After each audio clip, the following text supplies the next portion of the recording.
Hello everybody and welcome back to a new video. Today we're going to be making a Star Wars helmet,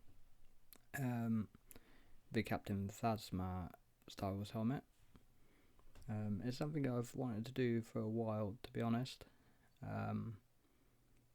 So it's quite a difficult challenge, a lot of curved panels, a lot of small problems to solve. I thought we'd take a break from our bike for a week or two and start here. So the very first part I think is the best is nose piece, which we're going to start and make a template for. This nose piece kind of defines roughly where all the other panels sit. We do have to adjust it later. As per normal, I'm recording this audio after the fact. I don't normally record as I'm modelling. I like to have 100% focus. So we jump right in and see how this goes for us. It's going to be a two-part tutorial. Took a bit of a long time to perfect it.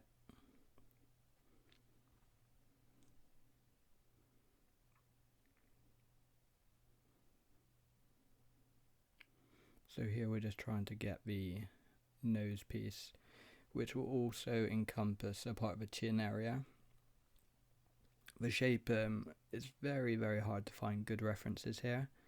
The rear part of the helmet is very much rounded, but the front piece takes a sharp curve in. And it does become quite difficult to try and get a correct shape. Having done this now, I realised that all the helmets out on the web, probably none of them are exactly identical to the original thing, just because of when you do find references, finding references for curves is also always very, very difficult.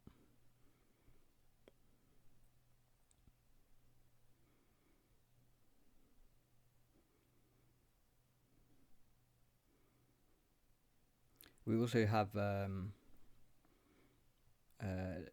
difference between our references. We have the reference from the side here, which we're going to mainly use to work upon, but the front image is tilted. I think it's more tilted downwards, so we're gonna try and do the best we can.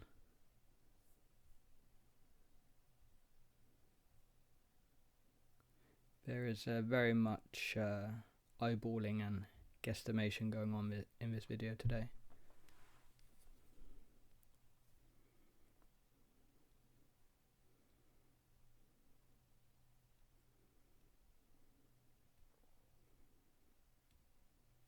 I'm also gonna try a new technique. I've been watching a few videos, and I've seen a few people rely quite heavily when helmet making on the crease sharp function, which I don't generally use. I generally try and solve all my problems just with spacing vertices and just general geometry.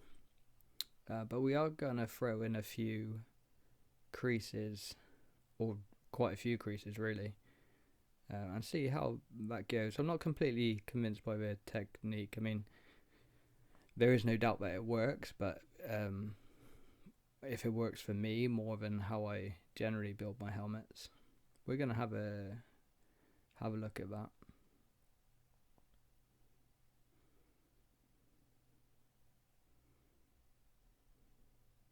I think it might be just a case of horses for courses, who use what is best. I still found that you still needed to add quite a lot of supporting loops anyway. Maybe it was just specifically this helmet, which was very difficult.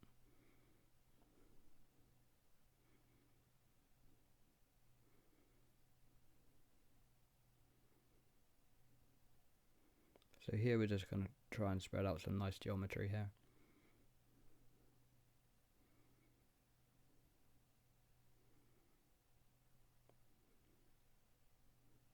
One of the reasons I want to try creasing just on this helmet is because this helmet is not going to be for printing, because if you put this helmet out on the market, a 3D market, you cannot offer printable files because Disney really do not like that copyright. So therefore, if we my understanding anyway is that creases are not read by the 3D print STL files. Someone feel free to correct me on that, but I did do a little bit of research, and that is what AI and the web is telling me. Otherwise you would need to add in actual bevels and creases for the 3D printers to read it. So I thought, if we're not going to print this anyway, maybe we can just test this new or not new to me, this and different way of doing things.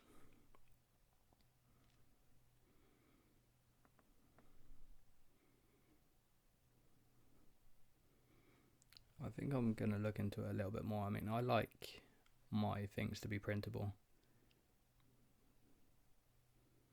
and if that means not creasing, then I guess that goes out the window.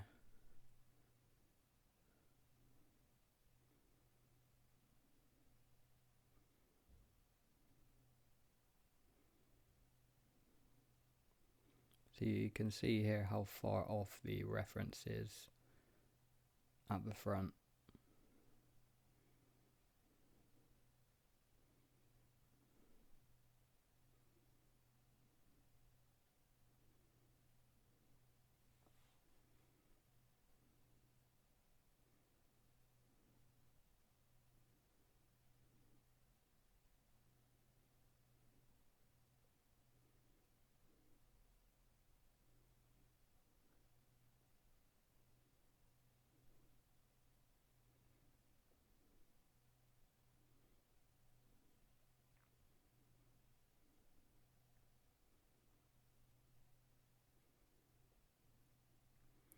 See, the amount of time this is taking here is just purely because of not really having good references.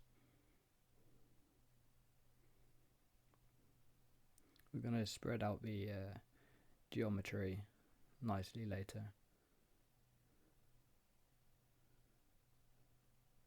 But right now we're just trying to eyeball the shape.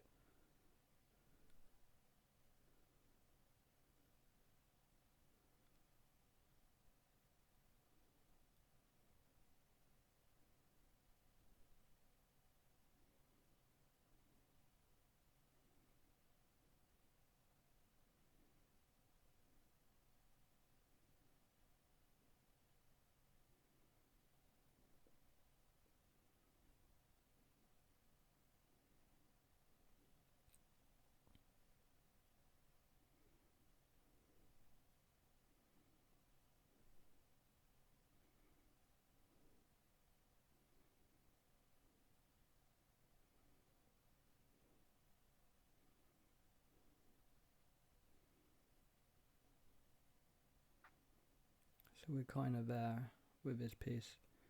It will need some refinement. Just trying to sharpen some of the edges here.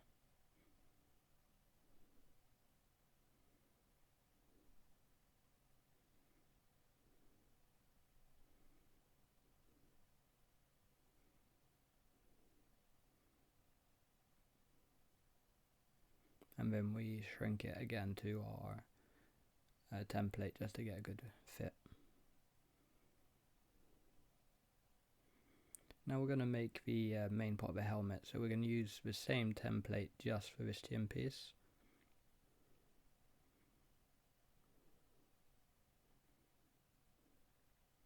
And again we're going to eyeball it.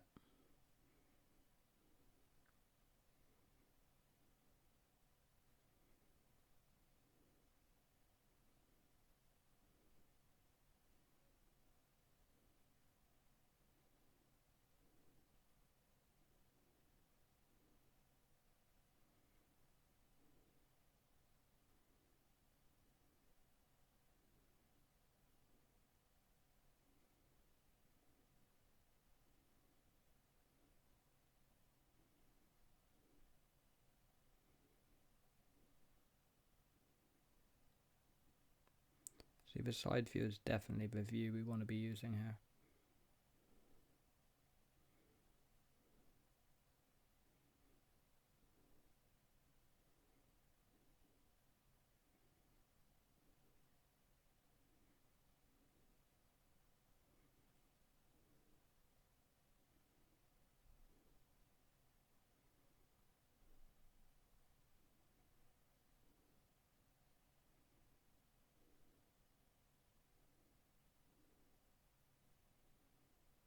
And then we shrink wrap the tin again. I'm sure most of you are aware of this, but when you use the shrink wrap and you're placing your own vertices, the modifier only tries to show visually where the vertices are going to land. You need to collapse the shrink wrap modifier for them to actually be physically moved into the right place. So throughout the tutorial you'll see that I go to the shrink wrap, duplicate it, and then collapse one of them. That way we have still one in place, but the collapsed one moves our vertices to the right position. Like that. So now we have the tin roughly in the right place.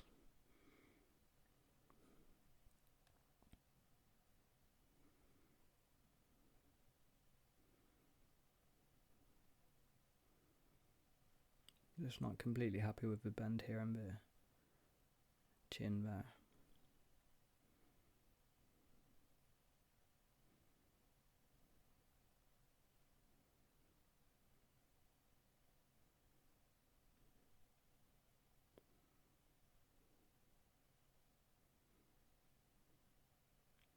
And this is also the good thing about using a template. If you do come back later and feel things are not exactly the right shape, when you change your template, the rest of your geometry, which is shrink to that surface, will also change.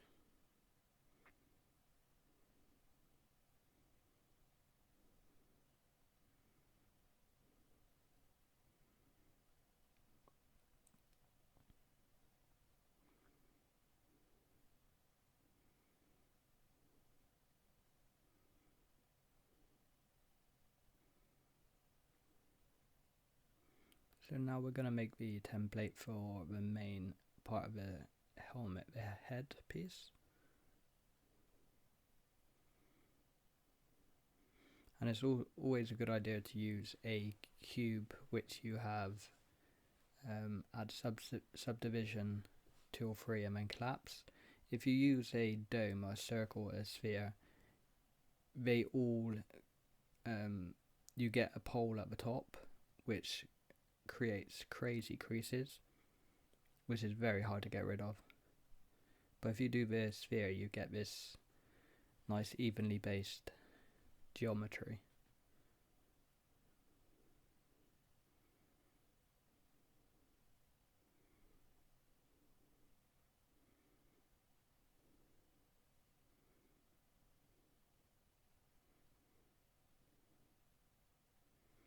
See, here we're eyeballing it a little bit again.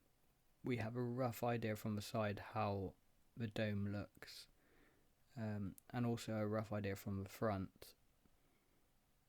But if you know anything about anatomy, if you look at the top of a skull, the widest part of the brain or the head is 2/3 back.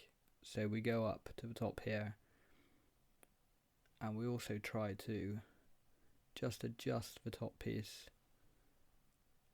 so it's roughly the shape of an actual human skull also.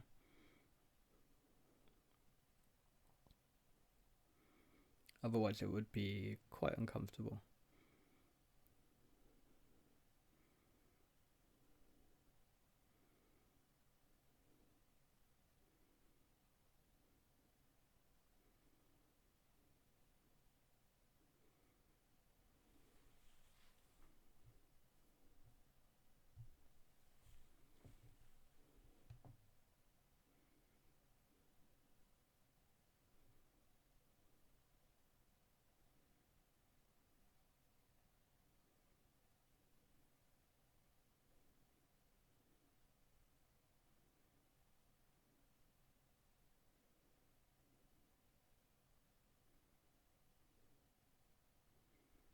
Here we're using the active vertices as a pivot point, because when we scale we don't want the front part of the helmet to scale. So if you set the pivot point, the vertices at the front, then only it will scale from that point backwards.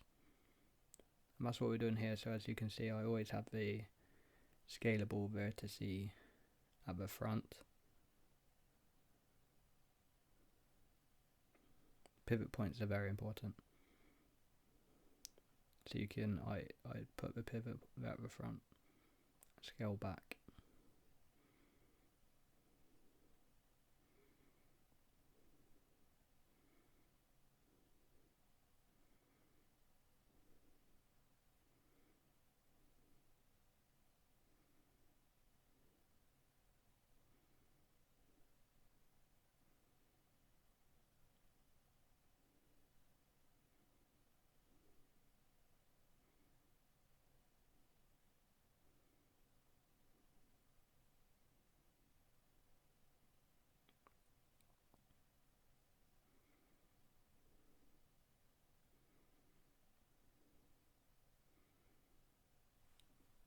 And we make the template a little bit longer than it needs to be, just to help us out so there's no issues.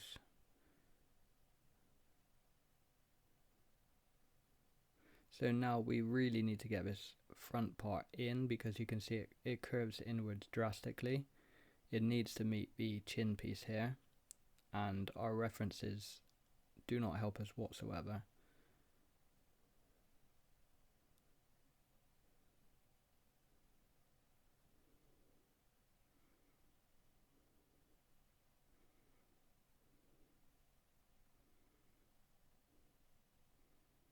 So again, we're eyeballing it a little bit here.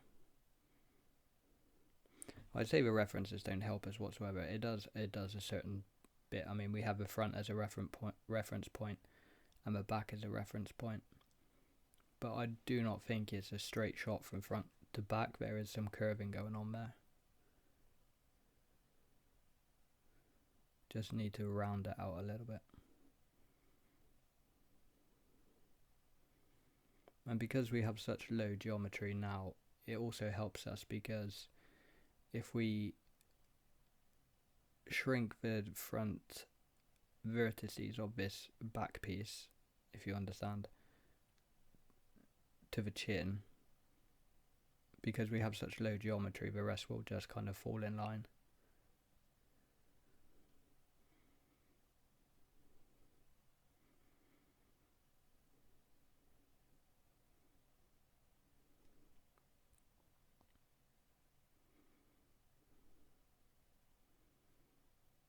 Just trying to get some good flow here.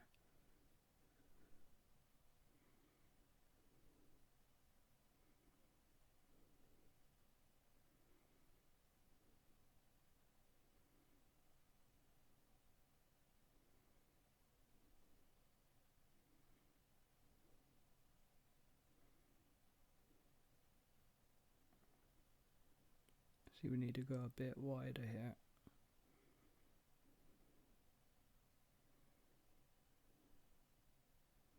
And we're kind of where we want to be. It's still a bit of a harsh curve here, so we just want to even things out.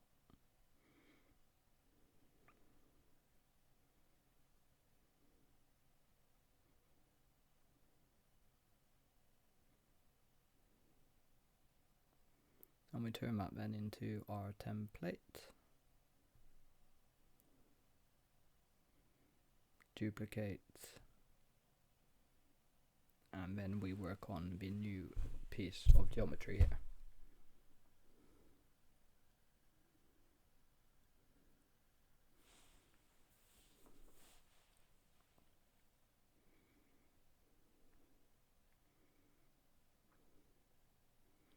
So we don't worry too much about vertices placement here, because we rely on the guide mesh. But we do want to create nice smooth geometry.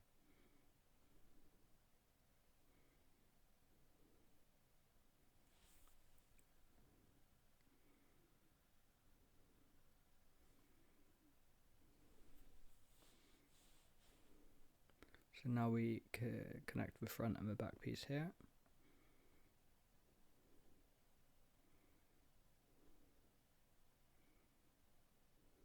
And connect them with vertices. And then our connection is looking quite good here. Quite smooth. Again, we have quite low geometry, so it does not look too bad.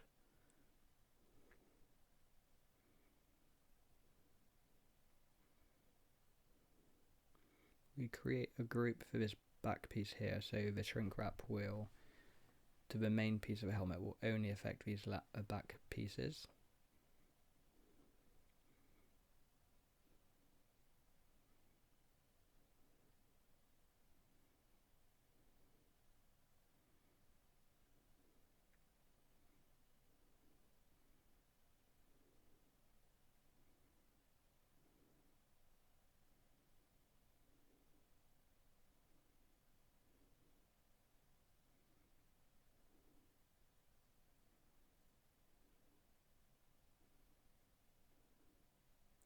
This is very much the theme of this video, is adjusting, adjusting, adjusting, the whole time just adjusting.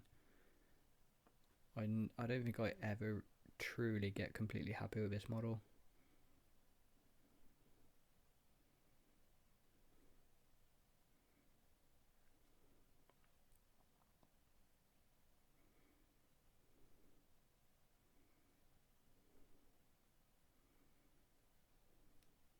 So now we're gonna cut in this shape at the top,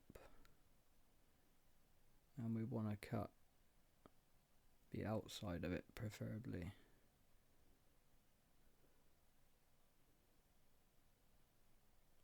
You can first define this front piece, then we go up here.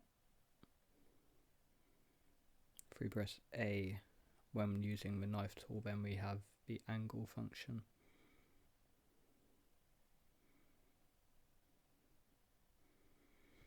And this shape we're cutting now is going to be pretty much the most difficult task in the whole video, just trying to get the shape, not make it pinch, is quite the challenge.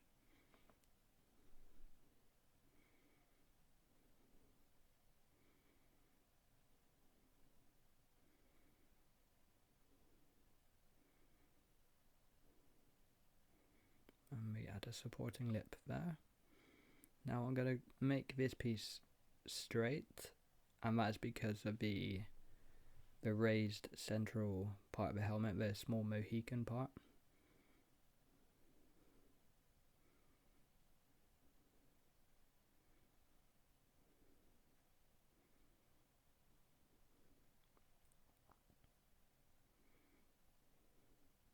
And you may have to do this a few times, move it, scale it on the x-axis, and then reapply the shrink wrap. Here we can just try and clean up our geometry to get some decent supporting loops. We're going to try, for the most part here, just spread out the geometry, give us enough to work with.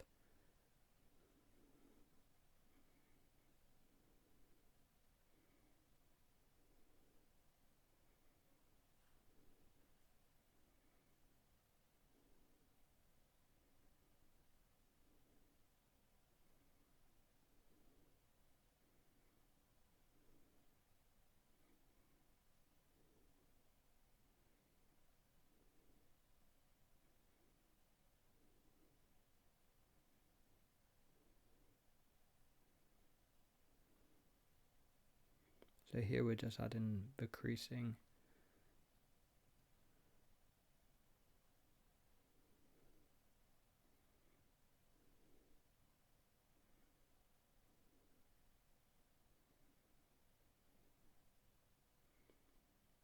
And then we add these central loops.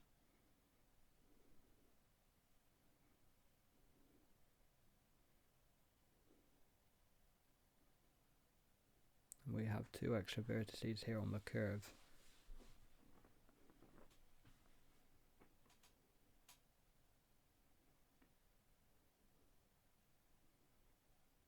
So So we had a few extra loops here just to give us more to work with.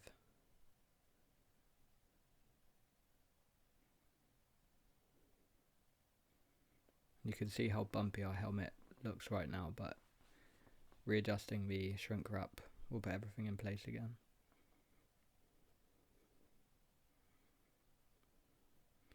Now we have quite a lot of cleaning to do, so I speed this up to 400% speed just so you don't need to see me spacing all these things out the whole time.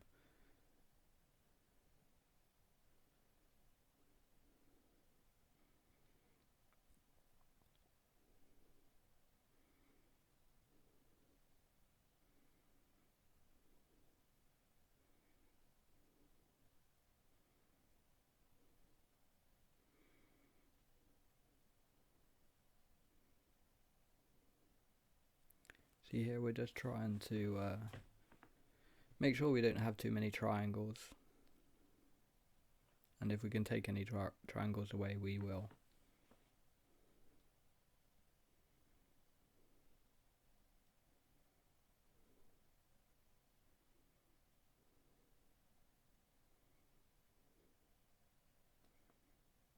It does almost become a never-ending battle here because we add geometry, then we have to go in and space these things out again.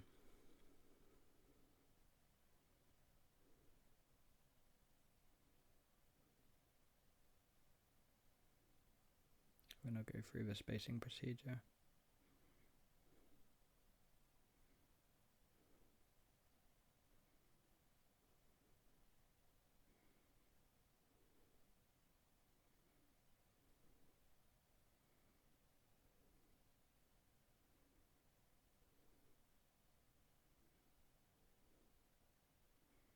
Still not so super happy with these this triangle here. It's not looking too bad on the mesh though.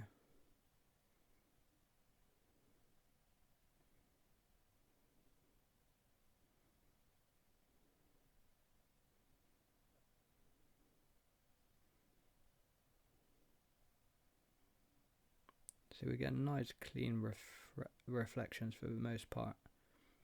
But then again, we haven't added this cutout yet.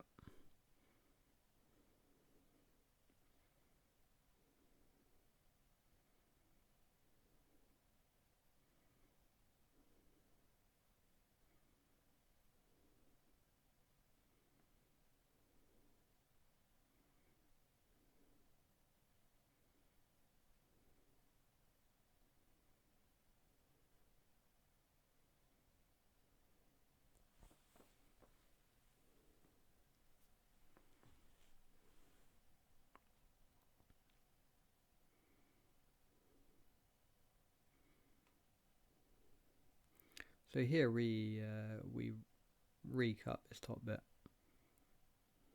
when we're a little bit more prepared for the process.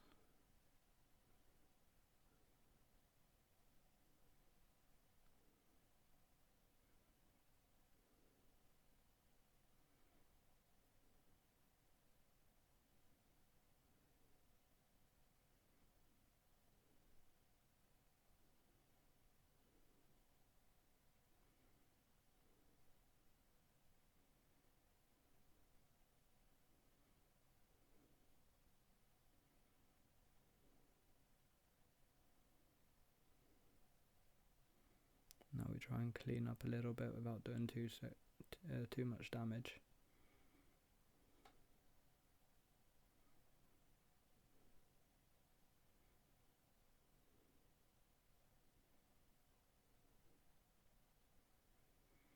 It unfortunately creates more geometry for us, but there's no way of getting around it, to be honest.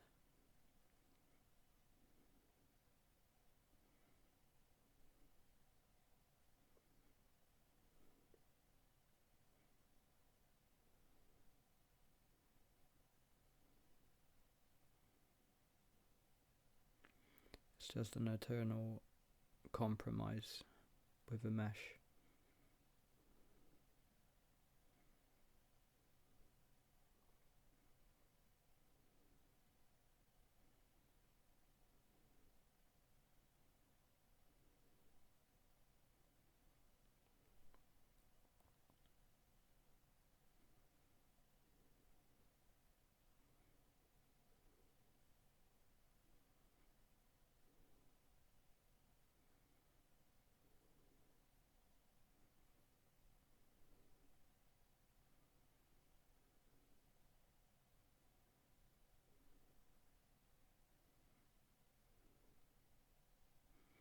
here gives us a little bit of a loop. So this gives us more of a supporting loop around this cutout. We do come in later and give a better support, but right now we're still mainly problem solving, feeling our way forward.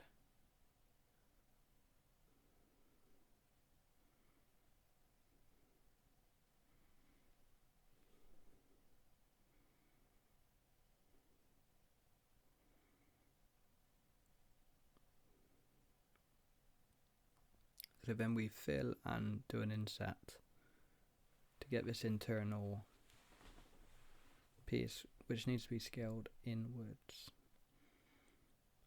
And because this internal part here, the geometry is also quite terrible. There's no equal parts on equals on each side, so we will create a template for this also.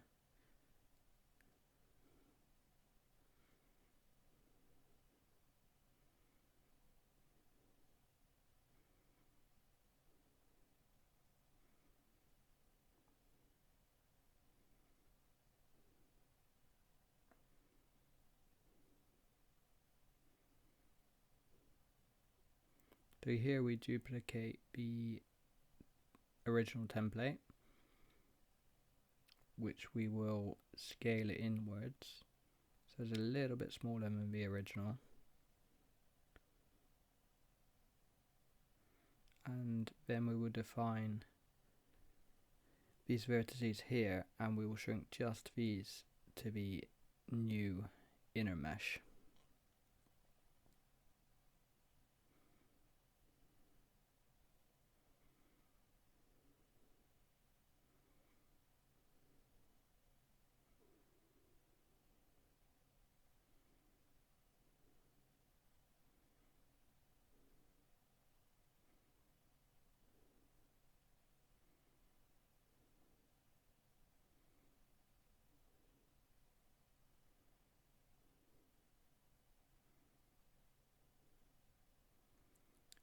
So now, technically they're shrink wrapped,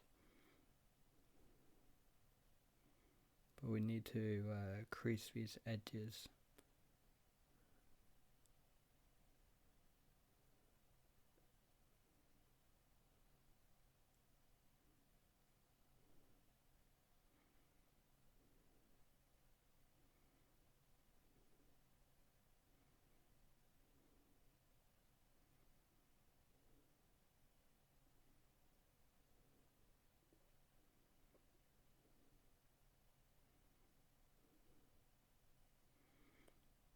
So there we get the creasing. It's not so great right now.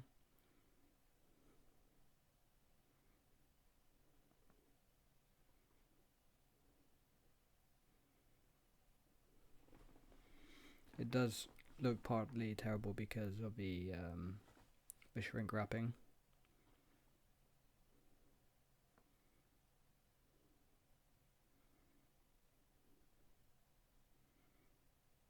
See, here is not so great. I think we need a supporting loop around here on the outside, which we will get to. We also do an internal supporting loop.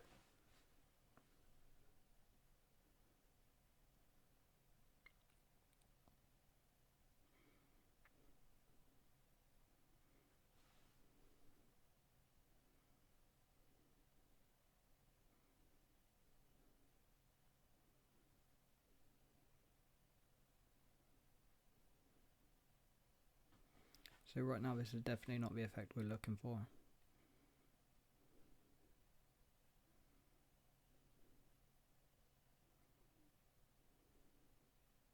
So now we're just checking the groups to make sure the vertices are connected to the right groups.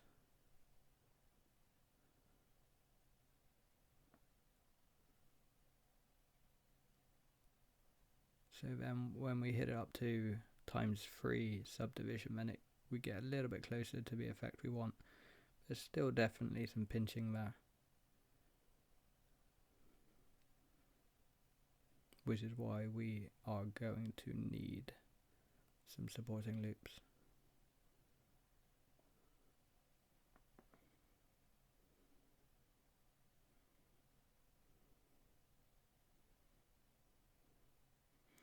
But we're making progress. This, like I said, this is the most difficult part, this cutout.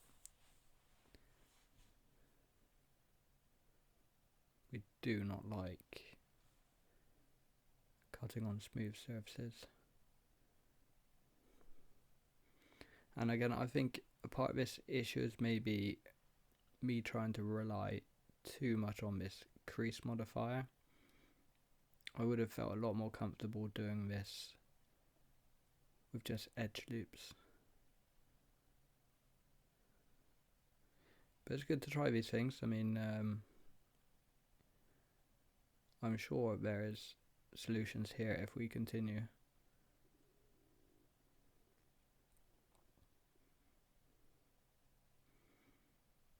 See, here's not looking too bad. It's definitely some pinching on the corners.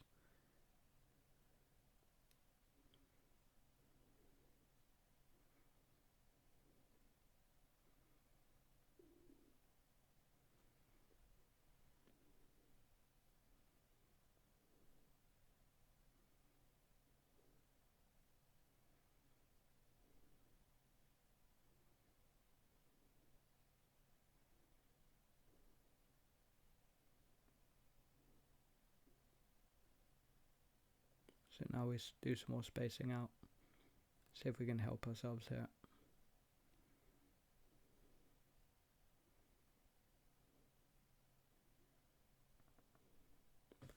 Ultimately, I feel I want to have more geometry around this cutout, so the shrink wrap has more vertices to play with.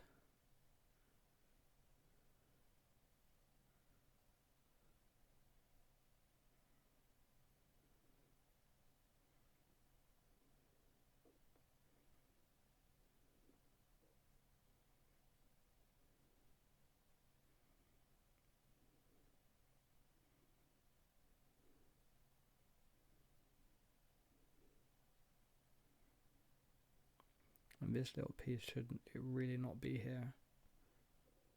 It's just a flat piece here.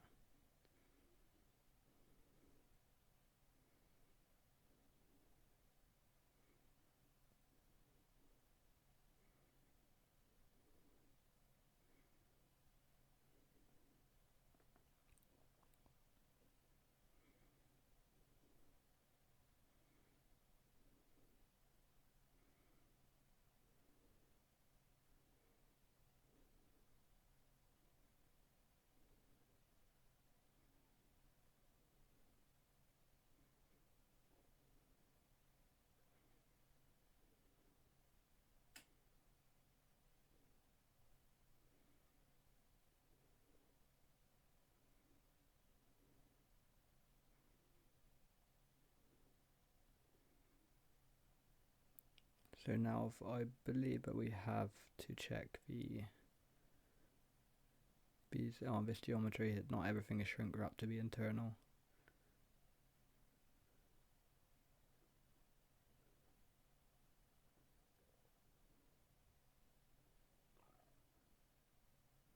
So there you go. This cutout doesn't look too bad with a dull material anyway,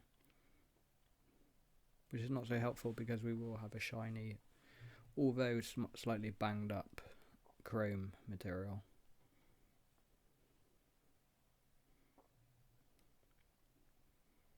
Here we start to get rid of build up the brow. Again, we move this from the template so we can actually move it outwards.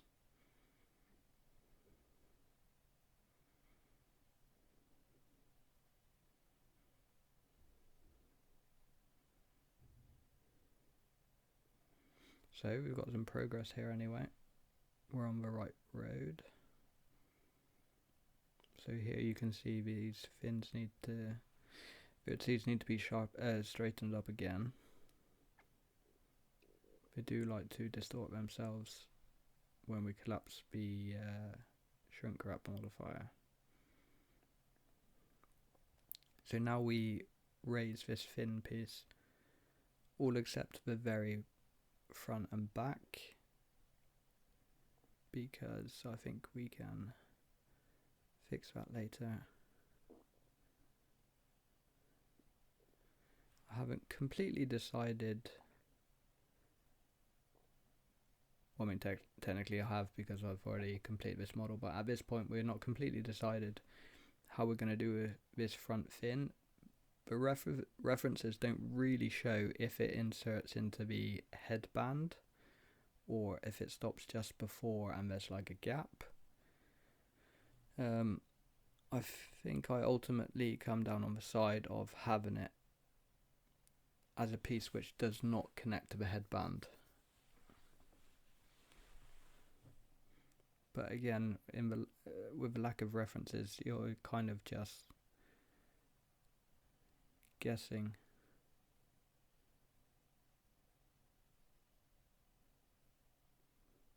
And I kind of feel if I look through about 100 references and still cannot really see what's going on there, then I think that gives us license to do whatever we want to.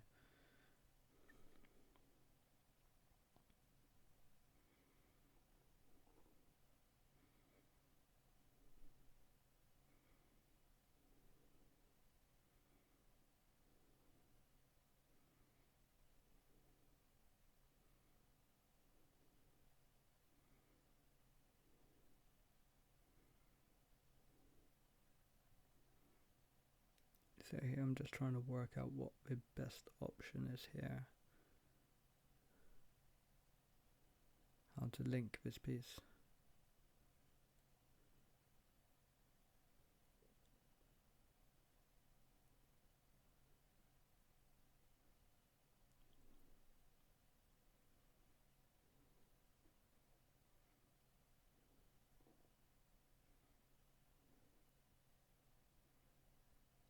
So I guess a little ledge here is not too bad.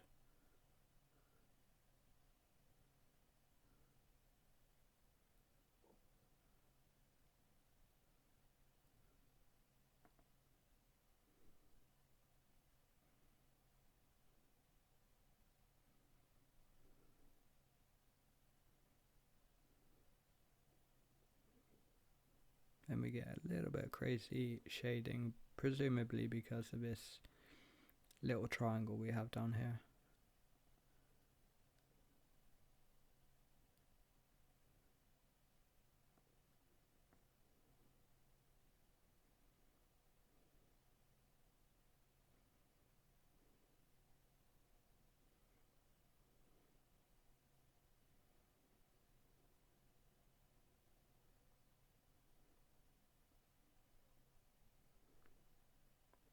You can see there's still an issue with the shading when it comes to the front here.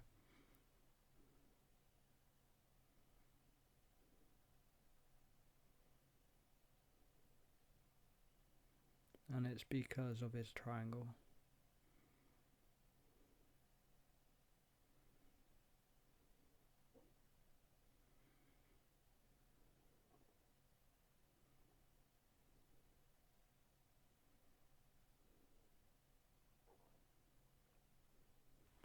So we are getting close to the end of part 1 of this video. We've got the main shape of the helmet in place. There will still be some fiddling around, and we need to do the glasses and the mesh pieces.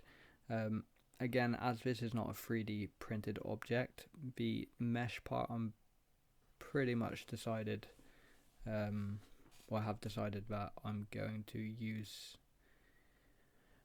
just use a texture map, so that will be a part of not real geometry. I think that's the best solution, especially as we're not printing. Even if we were 3D printing, I think that probably would be the best option. If I was going to print this, I would probably buy some kind of mesh just to fit in there myself, instead of trying to 3D print some honeycomb contraption. I don't think it would really work. So that will be texture. But the rest will be good old geometry. Here at the back, we're just also trying to decide what we want to do. Do we want it to merge at the bottom, or if we want it to stick out? Again, references, I saw a few where it looks like it merges at the bottom here, and a few which looks like it's stuck out.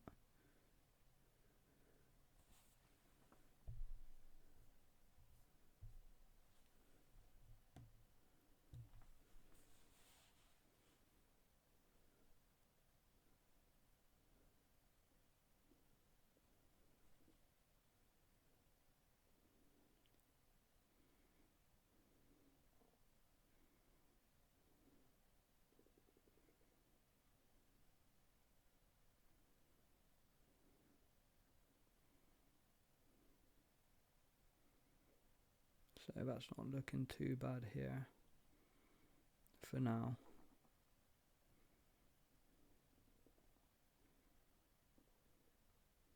But maybe a little bit of unevenness here. At a support and loop, and we need one closer to the inside here also. No, we just need to sharpen.